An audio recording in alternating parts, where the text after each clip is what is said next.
Oke. Assalamualaikum warahmatullahi wabarakatuh. Kami dari kelompok 5, kelas G0013, Prodi Teknik, jurusan Teknik Kimia.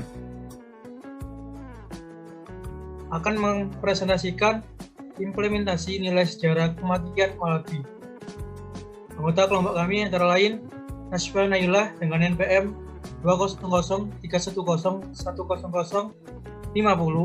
Farah Zabrina 20031010060, Erik Farhansyah 20031010076, Sultan Tora 20031010085, dan saya sendiri Krisna Rahmat Juwana NPM 20031010089.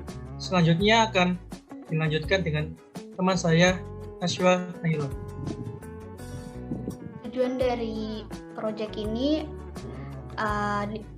adalah yang pertama untuk mengetahui bagaimana respon para pemuda tentang kematian Jenderal Malabi.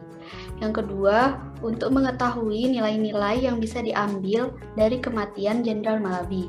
Yang ketiga, untuk mengetahui faktor apa saja yang mempengaruhi ketidaktahuan para generasi muda tentang kematian Jenderal Malabi. Selanjutnya dilanjutkan oleh Farah.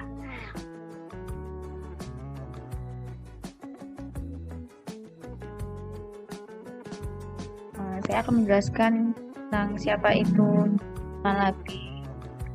Malabi itu punya nama yang bernama Aubert Wagner Soden atau AWS Malabi, atau dikenal juga dengan Brigadir Jenderal Malabi, yang lahir pada 12 Desember 1899 di Britania Raya dan meninggal di Surabaya pada tanggal 30 Oktober 1945, tepatnya di usianya di 45 tahun.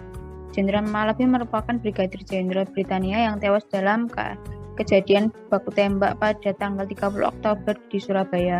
Kematian Jenderal Malabi telah memicu keluarnya ultimatum Inggris dan meledakkan pertempuran 10 November. Nah, ini ada biografi dari Brigadir Malabi. Brigadir Malabi itu merupakan anak dari pasangan William Charles Malabi dan Catherine Marie France. Patrick Heron mengatakan bahwa Brigadir Jenderal Malabi adalah seorang tentara pemikir yang lebih mengedepankan dialog daripada perang. Malabi menikah dengan Margaret Catherine Jones atau dikenal dengan Molly pada tanggal 9 April 1935 di Gereja Santa Marta, North Audley Street, London. Jenderal Malabi tewas pada 30 Oktober 1945 di Surabaya, tepatnya di dekat Jembatan Merah akibat tembakan dari misil Indonesia. Jasadnya kemudian dimakamkan di pemakaman Emerald Menteng, Pulau Jakarta. Selanjutnya akan dilanjutkan oleh teman saya. Ya, terima kasih.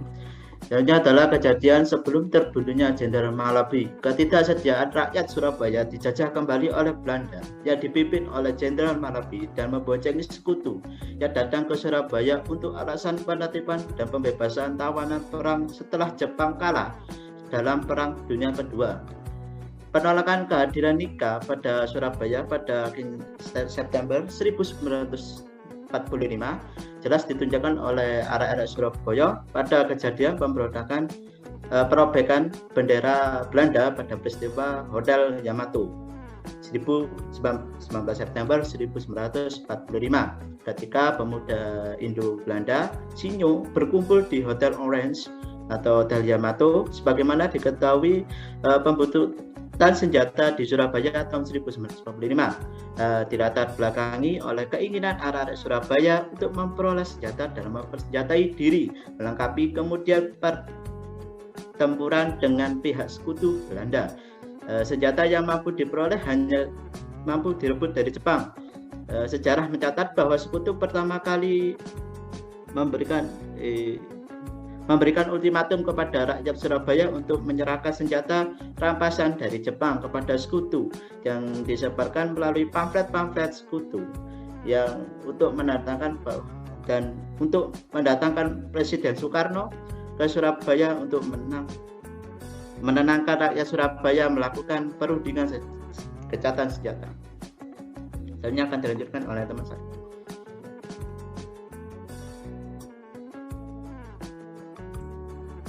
Kematian Malabi. Jenderal Malabi memimpin pasukannya memasuki Surabaya pada tanggal 25 Oktober 1945 untuk melucuti tentara Jepang sesuai dengan isi perjanjian Yalta. Tujuan ini mendapat perlawanan dari pasukan Indonesia karena Afnei menuntut mereka menyerahkan senjata-senjata yang telah dirampas pihak Indonesia terlebih dahulu dari Jepang.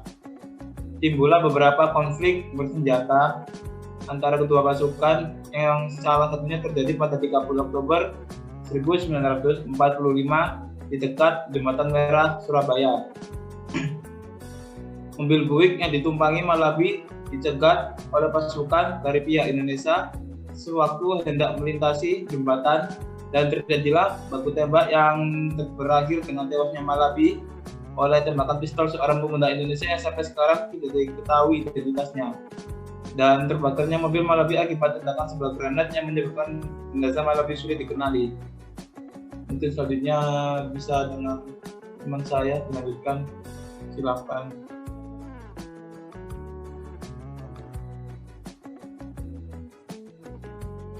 Setelah kematian Malabi, Jenderal Malabi tewas pada 30 Oktober 1945, tepatnya pada pukul 20:30 waktu Indonesia Barat. Kematian Malabi menyebabkan Mayor Jenderal P.C. Mansard, pengganti Malabi, mengeluarkan ultimatum kepada pasukan Indonesia di Surabaya pada 9 November untuk menyerahkan senjata tanpa syarat. Pada 10 November 1945 pecahlah pertempuran 10 November karena pihak Indonesia tidak menghiraukan ultimatum ini. Bagi pihak Indonesia, keberhasilan menewaskan seorang jenderal yang memiliki jam terbang tinggi, pengalaman memimpin pasukan berperang adalah sesuatu yang membanggakan. Namun,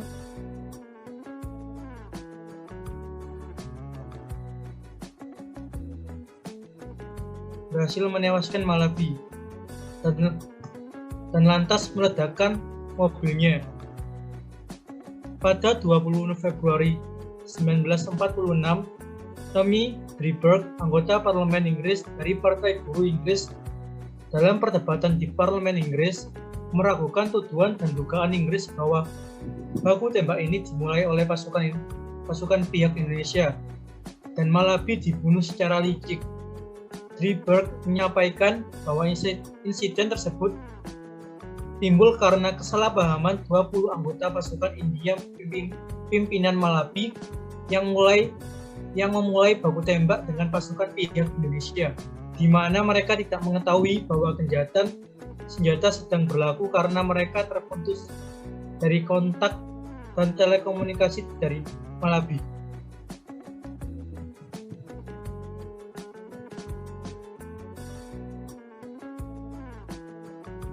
Selanjutnya akan dilanjutkan dengan teman saya, Naswa.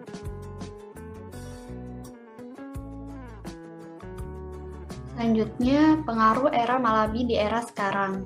Terbunuhnya Jenderal Malabi menyebabkan meletusnya pertempuran 10 November di Surabaya. Apabila peristiwa ini dipahami dari konteks kesejarahannya, maka dapat dianalisa bahwa terdapat antusias pada tingkat idealisme yang tinggi sebagai keabsahan proklamasi.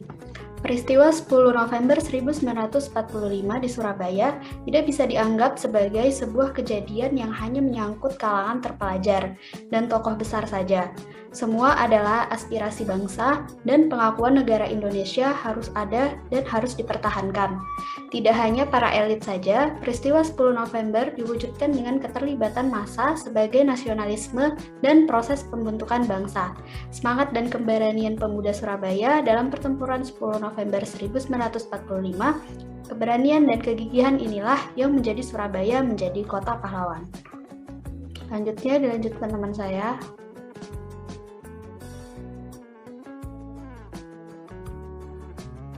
Kemudian ada nilai-nilai yang bisa diambil dari sejarah kematian Maladi. Yang pertama, masyarakat dengan gigih berkorban jiwa dan raga dalam mempertahankan kemerdekaan Indonesia. Nah, sifat inilah yang seharusnya dapat dicontoh anak-anak muda agar tidak lagi terjadi perpecahan. Kemudian yang kedua yaitu pertempuran tidak hanya dilakukan dengan adu senjata, namun dengan cara melalui diplomasi. Kemudian yang ketiga yaitu keberhasilan menewaskan jenderal yang memiliki jam terbang tinggi, pengalaman memimpin pasukan berperang adalah sesuatu yang sangat membanggakan. Sekian yang bisa kami sampaikan, kurang lebihnya mohon maaf. Wassalamualaikum warahmatullahi wabarakatuh. Terima kasih.